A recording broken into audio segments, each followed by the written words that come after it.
देखिए बच्चों, कक्षा 10 में हम प्रश्नावली 16.4 पढ़ रहे थे। तो 16.4 का प्रश्न नंबर 8 क्या कह रहा है। प्रश्न नंबर 8 कह रहा है कि 10 सेमी त्रिज्या के धातु के गोले से समान त्रिज्या के 8 गोले बनाए जाते हैं।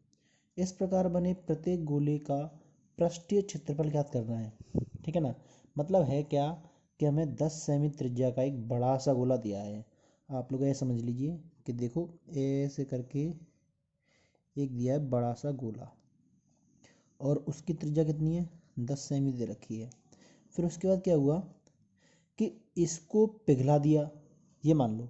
तो पिघलाने के बाद एक जो गोले बने ना, वो मान के चलो ऐसे ऐसे करके छोटे छोटे गोले बनाए उसने। ठीक है ना। तो ये गोले कितने बनाए हैं, 8 बनाए हैं। ठीक है। तो वो ये जानना चाह रहा है कि ये जो 8 गोले बने हैं ना, वो जो है कितनी बड़ी त्रिज्या के बने हैं। क्योंकि सबसे पहले हम इसको पता कर लेंगे ना, तो उनका पृष्ठीय क्षेत्रफल तो आराम से पता कर लेंगे। तो देखो, आपको ये बात अच्छी तरह से पता है कि इस गोले में, बड़े वाले में जितना भी मटेरियल यूज हुआ था ना, उसी मटेरियल का यूज इसमें किया है। तो मतलब क्या हुआ कि इस गोले का आयतन जो था ना, इन छोटे छोटे 8 गोलों के आयतन के बराबर हो जाएगा। हो जाएगा नहीं हो जाएगा। तो इस प्रकार हम यहाँ कह सकते हैं कि सबसे पहले देखो मान लेते हैं, माना बड़े गोले की त्रिज्या बड़ी आर मान लेते हैं तथा छोटे गोले की त्रिज्या छोटी आर है।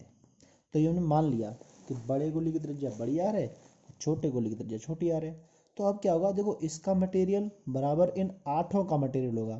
तो मटेरियल मतलब आयतन, तो हम ये कह सकते हैं चूंकि बड़े गोले का आयतन, बड़े गोले का आयतन बराबर क्या हो जाएगा, छोटे गोलों का आयतन। 8 छोटे गोलों का आयतन हो जाएगा ना। तो बड़े गोले का आयतन क्या हो जाएगा, आयतन का सूत्र आपको याद होगा, 4/3 पाई आर क्यू बराबर 8 गुणा छोटे गोलों का सूत्र लगा दो, तो 4/3 पाई आर क्यू। तो देखो क्या अंतर हुआ, इन दोनों में कोई अंतर नहीं है। यहाँ त्रिज्या बड़ी थी, मतलब त्रिज्या बड़ी थी तो आर बड़ी हुई। यहाँ छोटी त्रिज्या तो आर छोटी ले ली, है ना, जैसे हमने मान ली थी। तो यहाँ मान रख दीजिए। तो देखो 4/3 पाई, देखो आर का मान बड़े गोले का क्या है, 10 है ना। तो यहाँ लिखेंगे 10 गुणा 10 गुणा 10।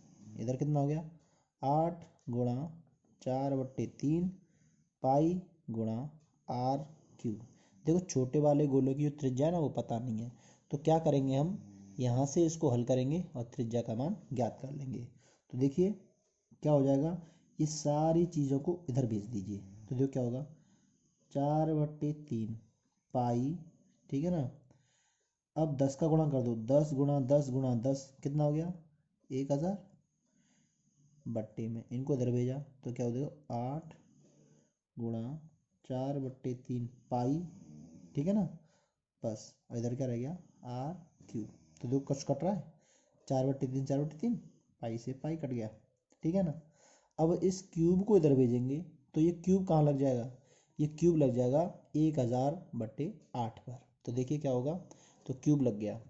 तो अब क्या हुआ, क्यूब इधर लग गया तो क्या हो जाएगा, आर क्यूब बराबर 1000/8। अब क्यूब को यानी इस घात 3 को भेज दो इधर, तो आर बराबर हो जाएगा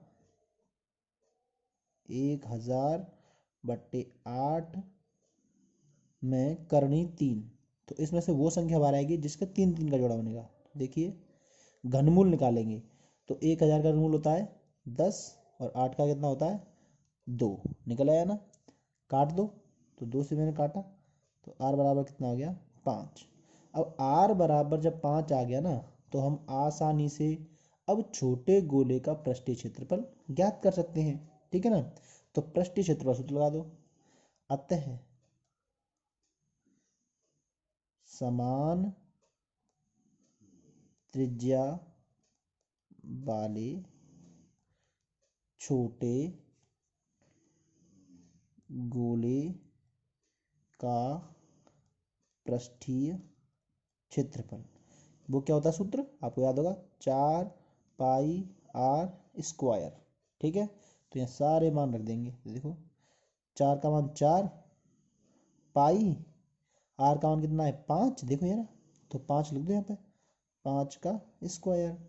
अब 5 का स्क्वायर क्या होता है सब जानते हो आप, 4 पाई, 5 का वर्ग क्या हो गया 25। अब 25 का गुणा कर दो 4 में, कितना हो गया 100 पाई। अब ये पृष्ठीय क्षेत्रफल है इसलिए निकलेगा सेंटीमीटर स्क्वायर में। बस हो गया आंसर, कितना सरल था, है ना।